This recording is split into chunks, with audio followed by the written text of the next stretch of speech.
name's Rebecca White. I'm from Wilder, Vermont, which is right next to White Junction. So if you've ever taken a Greyhound bus, you've stopped in my town. Before I begin, I just wanted to tell you all a very important secret that I've been hiding.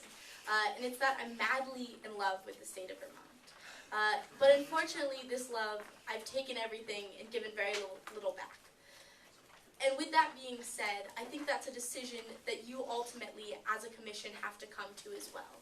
Whether or not a minor sacrifice when it comes to maybe not having the best view of a mountain, or maybe having a drive that's a little bit longer, we have to look at the difference between the long term and the sacrifice we have to make as a state and the sacrifices that we're making as a nation.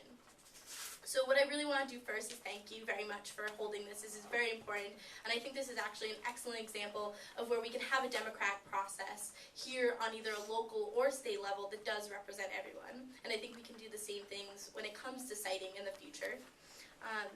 But I also want to talk about the perspective long term.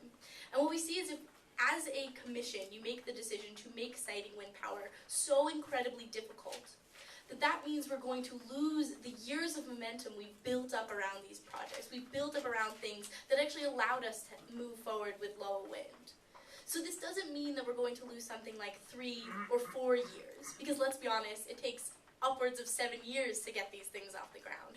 We're going to be losing things like 10 to 15 years of available wind power access. And that amount of time not only hurts us in that moment, but it hurts us in the long term. And not just here in Vermont, because I'd like to basically echo what Bernie Sanders said, and that we stand as a beacon here in Vermont to the rest of the nation. If progressive Vermont doesn't support wind power, how can a state like Michigan or Kansas move forward with projects like that? So I also want to harp on what we heard from Carrie earlier, and that's that the alternatives here are far worse than what we actually can move forward with wind power. And that's things like, and I've taken a geology class, so this is going to be nice and fun, things like sulfur dioxide and nitrogen oxide. It creates things like acid rain. And in fact, the same types of environmental concerns we've heard today about cutting down trees or hurting the environment, acid rain that has been created by these processes of pollution have led to half of the red spruces here in Vermont's ridgelines to be destroyed. So we have to weigh the environmental impacts that this wind power will have, but then look at the long-term effects it will have for generations and generations to come.